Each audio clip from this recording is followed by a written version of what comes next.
Summer లో చల్లగాను winter లో వేడిగాను తీసుకుని బాదం మిల్క్ ను టేస్టీగా ఎలా ప్రిపేర్ చేయాలో ఈ వీడియోలో చూసేయండి. ఈ బాదం పాలను పిల్లలకు ప్రతిరోజు ఇవ్వడం వల్ల పిల్లల్లో జ్ఞాపక శక్తిని పెంచుతుంది. అలాగే వాళ్ళు ఎప్పుడు చురుగ్గా ఉండేటట్టు చేస్తుందండి. పెద్దవాళ్ళకి మంచి బలాన్ని ఇచ్చి కాళ్ళ నొప్పులు లాంటివి రాకుండా ఉంటుందండి.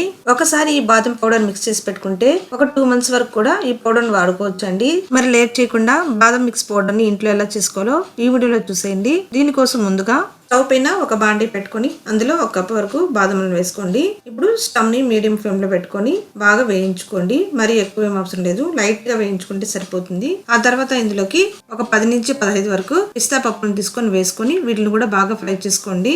తర్వాత ఇందులోకి ఒక 8 నుంచి 10 వరకు జీడిపప్పును కూడా వేసుకొని అన్నిటిని కూడా బాగా ఫ్రై చేసుకోండి. వేయించేటప్పుడు ఒక మంచి స్మెల్ అనేది రిలీజ్ అవుతుందండి.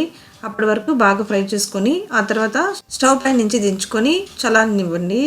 ఈలోపు ఒక మిక్సీ జార్ తీసుకుని అందులో ఏ కప్పుతో అయితే బాదంలు తీసుకున్నామో అదే కప్పుతో 1.5 కప్పు వరకు షుగర్ని తీసుకుని వేసుకోండి.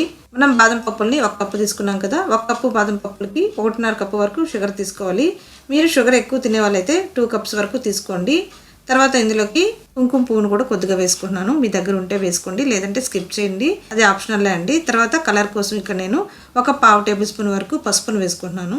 ఇది కూడా ఆప్షనల్లే అండి, జస్ట్ కలర్ యాడ్ చేసుకుంటున్నాను. తర్వాత ఇందులోకి ఇలాచి పౌడర్ కూడా వేసుకోండి. ఇప్పుడు అన్నిటిని వేసుకొని ఒకసారి మిక్సీ పట్టుకోండి. ఇలా మెత్తగా మిక్సీ పట్టుకున్న తర్వాత ఇప్పుడు ఇందులోకి బాదం పప్పులను కూడా యాడ్ చేసుకుని ఒకసారి మిక్సీ పట్టుకోండి. బాదం పప్పులను యాడ్ చేసిన తర్వాత మరి మెత్తగా కాకుండా బరకగా బ్లెండ్ చేసుకోవాలి, కోర్స్గా ఉండాలండి.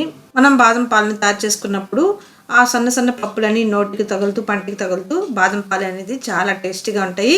అందుకే మనం ఈ విధంగా బరకగానే మిక్సీ పట్టుకోవాలి. చూస్తున్నారు కదా, ఈ విధంగా ఉండాలండి. మిక్సీ పట్టిన వెంటనే ఈ పౌడర్ని అలాగే డబ్బాలో స్టోర్ చేసుకోకూడదు. అలా స్టోర్ చేసుకుంటే తొందరగా పాడైపోయే ఛాన్స్ ఉంటుంది. అలా కాకుండా ఇలా ఒక బౌల్లో వేసుకొని మొత్తం అంతా చల్లారేంత వరకు అలాగే పక్కన పెట్టేసింది. కనీసం 1 గంట సేపు అలా పక్కన పెట్టేశారనుకోండి, చల్లగా అయిపోతుంది. ఆ తర్వాత ఒక డబ్బాలో స్టోర్ చేసుకుంటే మనకు 2 to 3 months వరకు ఉంటుందండి. అదే ఫ్రిడ్జ్లో పెట్టుకుంటే ఒక 6 months వరకు కూడా పాడైపోకుండా ఈ పౌడర్ మనకి నిల్వ ఉంటుంది. ఈ బాదం పౌడర్ని ఎయిర్ టైట్ కంటైనర్లో మాత్రమే స్టోర్ చేసుకోవాలండి. అప్పుడే మనకి పాడైపోకుండా చాలా ఫ్రెష్గా అయితే ఉంటుంది.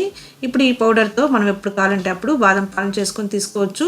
ఇప్పుడు వేడిగా ఉన్న పాలు తీసుకొని ఈ బాదం పౌడర్ని 1 స్పూన్ వరకు వేసుకొని బాగా కలుపుకుంటే బాదం మిక్స్ రెడీ అయిపోతుంది. అలా కాకుండా స్టవ్ మీద పాలు బాగా వేడి కాంచేటప్పుడే ఈ పౌడర్ వేసుకొని కాసేపు బాగా మెరగబెట్టామనుకోండి, చాలా చిక్కగా తయారవుతుంది. బాదం పాలు వేడిగా కావాలంటే ఇలా వేడి పాలని అలాగే తీసుకోవాలి. మీకు సమ్మర్ లో చల్లగా కావాలంటే దీన్ని ఫ్రిడ్జ్ లో పెట్టుకొని తీసుకుంటే చాలా టేస్టీగా సూపర్ గా ఉంటుందండి. తప్పకుండా ఈ సమ్మర్ లో మీరు కూడా ట్రై చేయండి. ఇప్పుడు ఈ బాదం పాల పైన డెకరేట్ చేసుకుంటున్నాను. బాదం పప్పులతోనూ కుంకుమ పువ్వుతోనూ డెకరేట్ చేసుకుని దీనికని పిల్లలకి ఇచ్చారనుకోండి, చాలా ఇష్టంగా హ్యాపీగా తాగేస్తారు. మరి చూసారు కదా, బాదం మిల్క్ మిక్స్ని ఏ విధంగా తయారు చేశాను. మీరు కూడా ఈ మిక్స్ని తయారు చేసుకొని ఎలా వచ్చిందో నా కామెంట్స్లో తెలియజేయండి.